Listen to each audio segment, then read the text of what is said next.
नमस्कार, good morning. सुबह लक्ष्मी में आप सभी का स्वागत है। मैं हूं हर्षदा सावंत। सबसे पहले देखते हैं आज की खास खबर। एशिया के बाजारों की कमजोर शुरुआत, निकेई सपाट, कॉस्पी में आधे % से ज्यादा की गिरावट। एसजीएक्स निफ्टी भी लाल निशान में 8743 के करीब। और मजबूत डॉलर और क्रूड में कमजोरी से अमेरिकी बाजारों पर दबाव बढ़ा। डाउ जोन्स 300 पॉइंट से ज्यादा टूटा। एसएनपी और नैस्डैक 0.2% फिसलकर बंद। The motion is adopted and the bill as amended is passed. Lok Sabha में पास हुआ जमीन अधिग्रहण बिल। सरकार ने बिल में किए 9 संशोधन। विपक्ष के कड़े विरोध के बाद राज्यसभा में बिल का पास होना मुश्किल। शिवसेना ने भी वोटिंग में नहीं लिया हिस्सा। जब ये कोल ब्लॉक्स का विवरण आया था सरकार के सामने, तो प्रथम दृष्टया पाया गया कि इसमें कुछ बिंदु है जिस पर पुनर्विचार की आवश्यकता है। जेएसपीएल को सस्ते में मिले गारे पाल्मा 4 और 3 ब्लॉक में हो सकती है फिर से नीलामी। कोयला सचिव अनिल स्वरूप ने हमसे एक्सक्लूसिव बातचीत में कहा, अगले 2 से 3 दिन में फैसला संभव। और स्पेक्ट्रम नीलामी से सरकार मालामाल, कुल 7 दिन में 92,000 करोड़ रुपए से ज्यादा की लगी बोलियां। अब तक 37 राउंड हुए पूरे। तीसरी तिमाही में करंट अकाउंट डेफिसिट में आई कमी। पिछले तिमाही के 2% से घटकर 1.6% पर पहुंचा आंकड़ा। और मारुति ने किया बड़ा रिकॉल। 33,000 ऑल्टो 800 और ऑल्टो K10 वापस ली। दरवाजे में खराबी की शिकायत।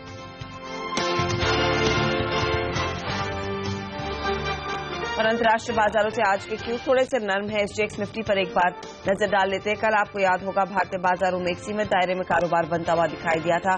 कोशिश जरूर की थी मार्केट ने रिकवर करने की, लेकिन वो नाकामयाब साबित हुई और अंत में हम 8712 के आसपास टिकते हुए दिखाई दिए।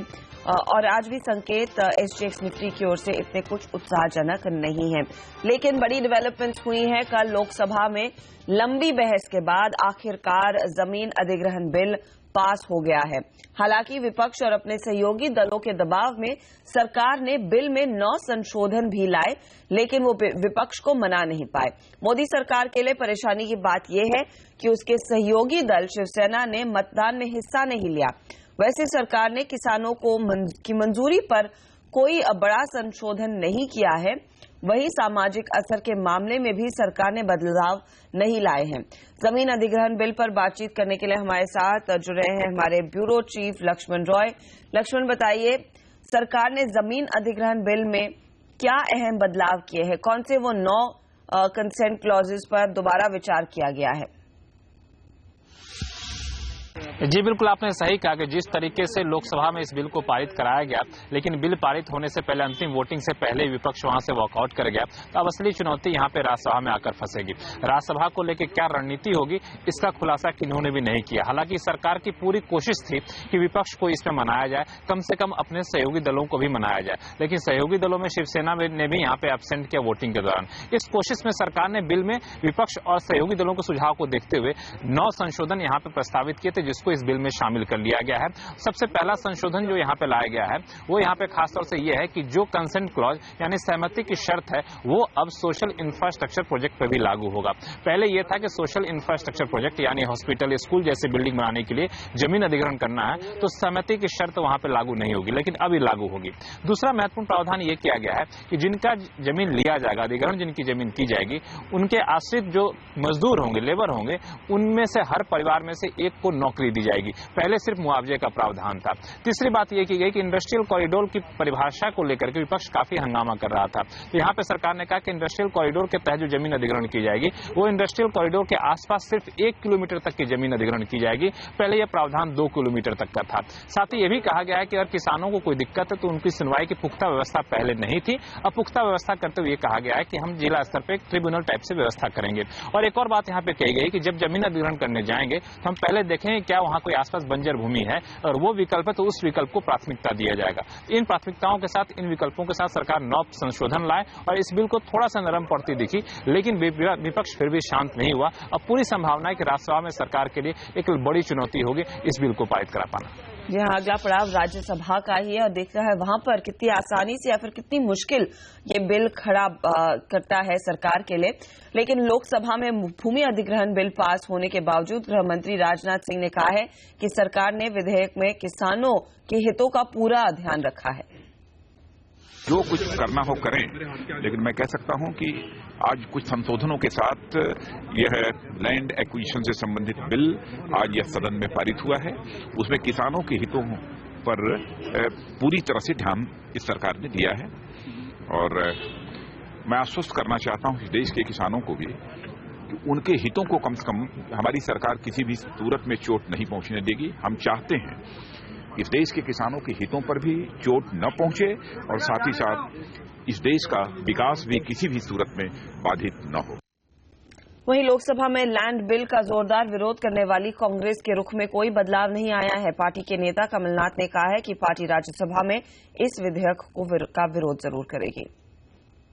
कांग्रेस का स्टैंड बहुत स्पष्ट है, हम इसका विरोध करेंगे क्योंकि ये किसानों के हक के न्याय का बहुत इनजस्टिस है और हम इसका राज्यसभा में भी विरोध करेंगे।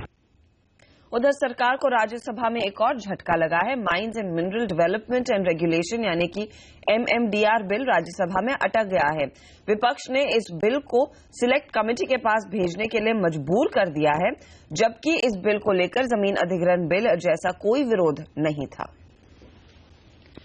यहां पर लेंगे एक छोटा सा ब्रेक, लेकिन आज भारतीय बाजारों में आप क्या रणनीति होगी, जहां पर बड़ी डेवलपमेंट्स ग्लोबल फ्रंट पर नहीं देखे जा रहे हैं। हालांकि इंडिया में काफी बड़ी चीजें हैं। लैंड जो बिल है वो पास होता हुआ लोकसभा में दिखाई दिया है। तो क्या रणनीति आपकी होनी चाहिए इन तमाम डेवलपमेंट्स के बीच, इस पर चेक लेकर आएंगे। तो बने रहिएगा CNBC आवाज के साथ।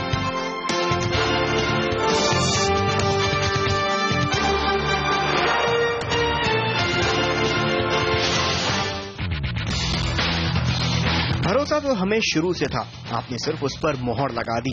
जी हाँ, आपने सभी कॉम्पिटिटर्स को मीलों पीछे छोड़कर एक बार फिर CNBC आवाज बन गया है देश का नंबर 1 बिजनेस चैनल। पिछले 10 सालों से हमारे बेदाग रिकॉर्ड को आपके प्यार और भरोसे ने कायम रखा है। इसी का नतीजा है कि बजट के दिन सभी बिजनेस चैनलों पर भारी पड़ा CNBC आवाज। देश के 61% दर्शकों ने बजट को समझने के लिए CNBC आवाज को चुना और इसीलिए हम बजट के दिन अपने निकटतम हिंदी प्रतियोगी को धूल चटाकर 1.5 गुना बड़े साबित हुए। एक बार फिर ये साबित हुआ कि बिजनेस और राजनीति में फैसले लेने वाले लोग CNBC आवाज देखना पसंद करते हैं और बिजनेस चैनलों में कायम हुई CNBC आवाज की बादशाहत।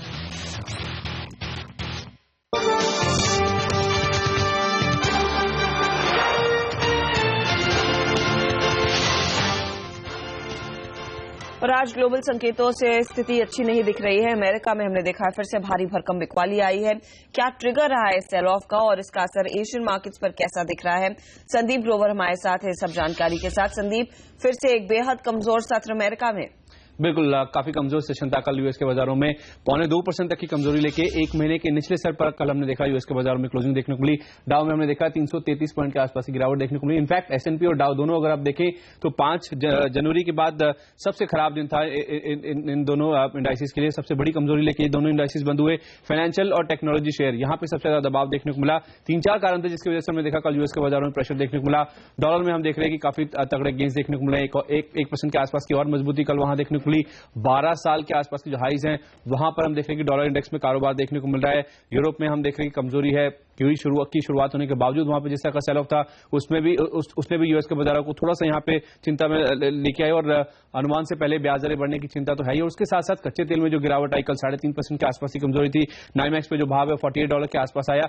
इन सब फैक्टर्स का एक क्यूमुलेटिव इंपैक्ट है जिसकी वजह से हमने देखा 0.25% के आसपास की कमजोरी लेके कल यूएस के बाजारों में क्लोजिंग देखने को मिली। और यूरोप पे भी अगर आप नजर डालें तो यूएस से ज्यादा खराब पिक्चर आपको वहां नजर आएगी। 2.5% तक की कमजोरी दरअसल वहां हमने आते हुए देखी। फुटसी में सबसे ज्यादा गिरावट थी, 2.5% के आसपास की कमजोरी वहां देखी। देखने को मिली, कच्चे तेल में गिरावट है, यूरो में जो कमजोरी आ रही है, क्यूई की शुरुआत हमने देखा 9 मार्च से शुरू हुई है, तो उसकी वजह से यूरो में कमजोरी देखने को मिली है, 12 साल के निचले स्तर डॉलर के मुकाबले वहां देखने को मिले, और साथ ही साथ ग्रीस को लेकर जो उनकी जो रिफॉर्म से जुड़ी आज जो बैठक होने वाली, जो बातचीत होने वाली है, उससे पहले हमने देखा यूरोप के बाजारों में काफी ज्यादा यहाँ पे जो नरमी है वो देखने को मिली, कच्चे तेल में गिरावट आई, उसकी वजह से एनर्जी शेयरों में सबसे ज्यादा पिटाई थी, और फुटसी में जो गिरावट आई उसमें माइनिंग शेयरों का सबसे ज्यादा हाथ था, वहां पे जो गिरावट आई उसकी वजह से फुटसी सबसे ज्यादा गिरने वाला इंडेक्स था, करीब 2.5% के आसपास की कमजोरी वहां देखने को मिली। लेकिन राहत की बात यह है कि जितनी गिरावट हम यूएस के और यूरोप के बाजारों में कल हमने देखी, उतनी गिरावट दरअसल एशियन मार्केट्स में नहीं देखने को मिली। इनफैक्ट निक्के और शंघाई अगर आप देखें, हर इंसान में वहां कारोबार देखने को मिला, क्योंकि निक्के के जो 2 डेटा पॉइंट्स आए हैं वो दरअसल बाजार अनुमान से बेटर, और जो येन है वो कमजोर हुआ है, 121 के आसपास के लेवल डॉलर येन के हम देख रहे हैं, उसका भी फायदा कहीं ना कहीं देखने को मिला, और बाकी बाजारों में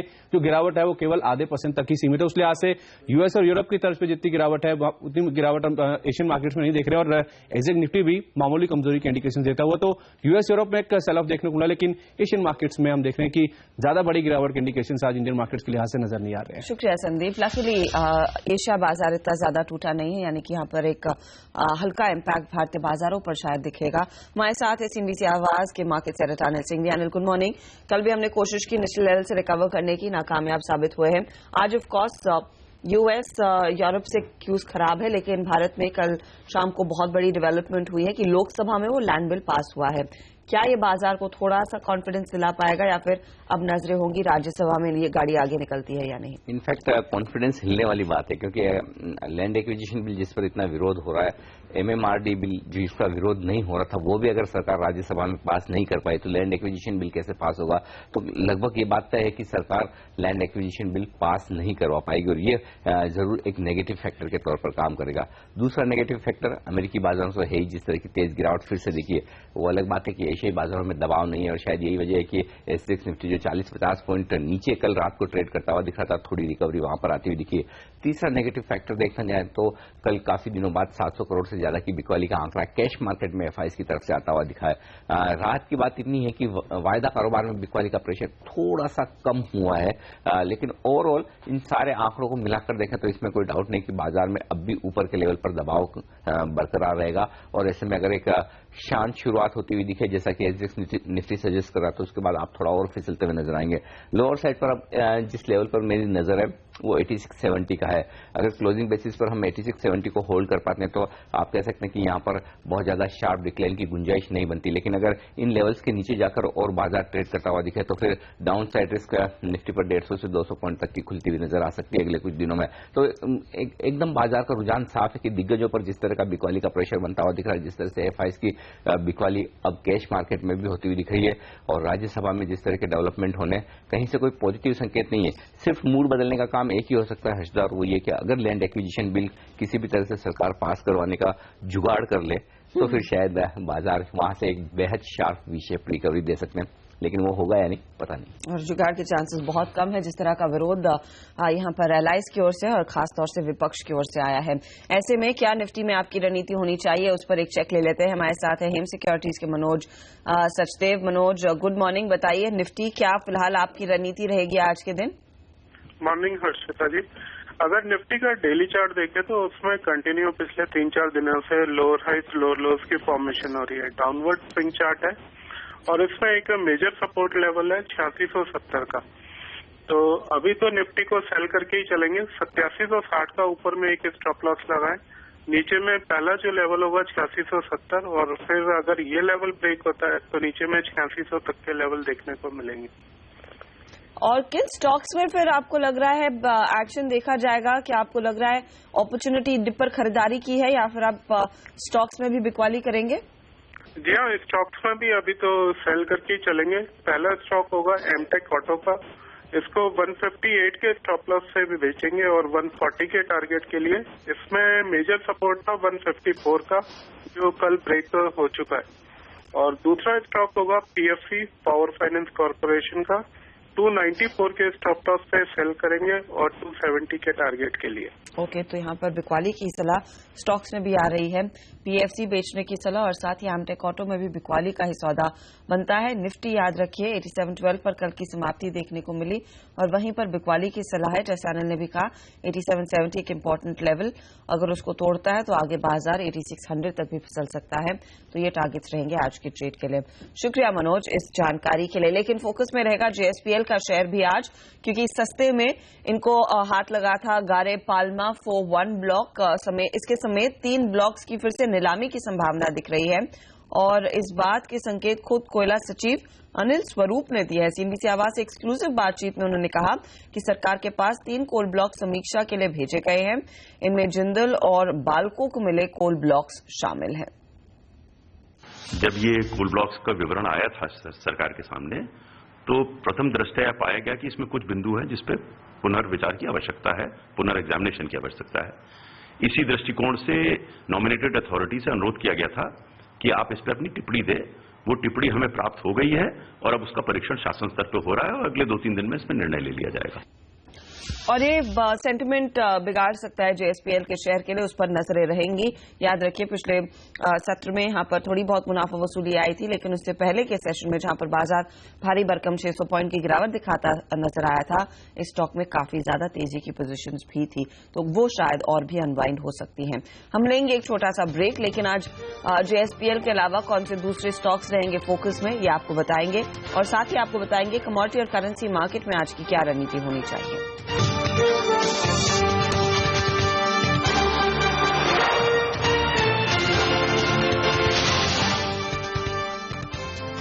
आप देख रहे हैं सुबलक्ष्मी। आज एसटीएक्स निफ्टी की ओर से ज्यादा संकेत मजबूती के नहीं है, 8750 के आसपास ट्रेड्स बनते हुए दिखाई दिए हैं, लेकिन ढेर सारे काउंटर्स हैं जहां पर आज खबरों का इम्पैक्ट देखने को जरूर मिल सकता है।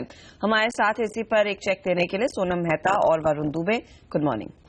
Good morning Harshada. देखिए, सबसे पहले ऑल इंपॉर्टेंट स्पेक्ट्रम ऑक्शन का एक अपडेट ले लेते हैं। अब तक 6 दिन खत्म हो चुके हैं स्पेक्ट्रम ऑक्शन के लिए, करीब 37 राउंड हो चुके हैं और अब जो बिडिंग है वो कुछ हल्की पड़ते हुए नजर आ रही है, क्योंकि सरकार को अब तक करीब 92,200 करोड़ रुपीज की बिड मिली है और जो पूरी स्पेक्ट्रम है उसमें से करीब 83% का प्रोविजनल अलॉटमेंट हो चुका है। और अब दरअसल जो इंटरेस्ट है वो 900 और 2100 मेगाहर्ट्ज से हटकर कंपनीज का जो इंटरेस्ट है अब वो 1800 और 800 मेगाहर्ट्ज के जो स्पेक्ट्रम बैंड है उस पे शिफ्ट होता हुआ नजर आ रहा है। मारुति सुजुकी के काउंटर पर खास नजर होनी चाहिए, जहां पे कंपनी अपने 33,000 व्हीकल्स को रिकॉल कर रही है। यहाँ पे ऑल्टो 800 के 19,780 यूनिट्स, तो ऑल्टो K10 के 13,318 यूनिट्स को रिकॉल किया जा रहा है, क्योंकि इनके व्हीकल्स के दरवाजे में कुछ दिक्कतें पाई गई है। वही LT foods, KRBL, Kohinoor foods जैसी बासमती राइस बनाने वाली कंपनीज का आपको आज खास नजर रखनी होगी, क्योंकि खबरें ये निकल के आ रही है कि ईरान जल्द ही इन कंपनीज को यानी कि भारतीय एक्सपोर्टर्स को एक इंपोर्ट परमिट इशू कर सकता है ईरान में बासमती राइस इंपोर्ट करने के लिए, और करीब 1 साल के अंदर ही ये इंपोर्ट परमिट जो है वो इशू किए जा सकते हैं। तो इन कंपनीज के लिए एक बहुत बड़ी खबर हो सकती है।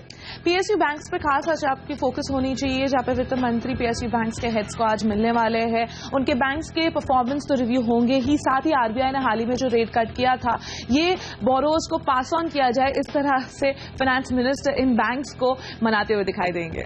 एशियन पेंट्स के काउंटर पे आपको नजर रखनी चाहिए, क्योंकि इस कंपनी ने आंध्र सरकार के साथ एक MOU साइन कर लिया है एक मैन्युफैक्चरिंग प्लांट सेटअप करने के लिए। 12 महीने में एशियन पेंट्स दरअसल इस मैन्युफैक्चरिंग प्लांट में करीब 1750 करोड़ रुपए का निवेश करेगी।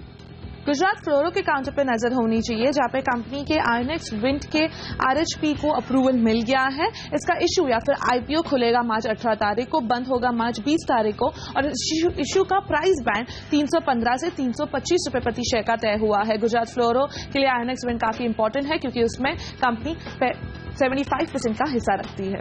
अब नजर डाल लेते हैं कुछ इंपॉर्टेंट फंड एक्शन की जो कल हुए हैं। इसमें सबसे पहले APL अपोलो ट्यूब्स का काउंटर है, जिसमें HDFC म्यूचुअल फंड ने करीब 1,96,000 शेयर्स खरीदे हैं 365 रुपीज प्रति शेयर पे, और इस कंपनी में एम्बलेम FII ने करीब 2 लाख शेयर्स बेचे हैं 365 रुपीज के ही भाव पे। तो ये है स्टॉक्स जिनमें आज खबरों का असर देखने को मिलेगा। शुक्रिया आप दोनों का ही। लेकिन फोकस करेंसी मार्केट पर, जहां पर हमने देखा है डॉलर बाकी ग्लोबल करेंसीज के सामने काफी मजबूत हो रहा है और उसका असर बुरा पड़ रहा है रुपए के कारोबार पर।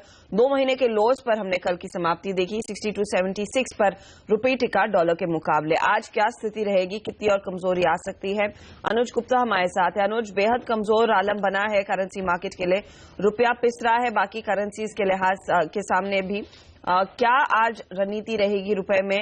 आपको क्या लग रहा है, डॉलर खरीदने का अच्छा मौका है ये या डॉलर बेचेंगे? गुड मॉर्निंग हर्षदा जी।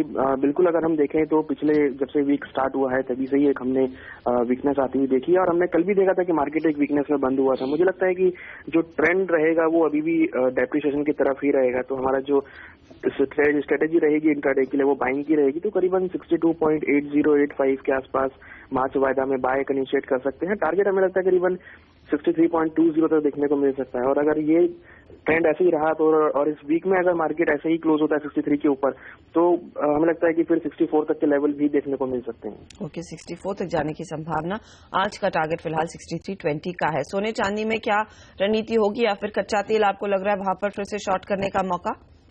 बिल्कुल, गोल्ड, सिल्वर एंड क्रूड मुझे लगता है कि अक्रॉस द बोर्ड ही एक सेलिंग प्रेशर हावी है। कल भी हमने देखा था कि बुलियंस में एक करेक्शन देखने को मिला था। इवन कल काफी दिनों के बाद गोल्ड ने 26,000 के नीचे क्लोज किया है। तो मुझे लगता है कि एक सेलिंग प्रेशर यहाँ पर हावी होता हुआ दिखाई देगा। तो इंट्राडे पर्सपेक्टिव के लिए गोल्ड सिल्वर में सेलिंग की राय रहेगी। स्पेसिफिकली अगर गोल्ड की बात करें तो मुझे लगता है कि गोल्ड में करीबन 26,000 के आसपास बिकवाली करनी चाहिए, नीचे करीबन 25,750। और अगर कॉमेक्स की बात करें तो करीबन $1145 तक के लेवल देखने को मिल सकते हैं।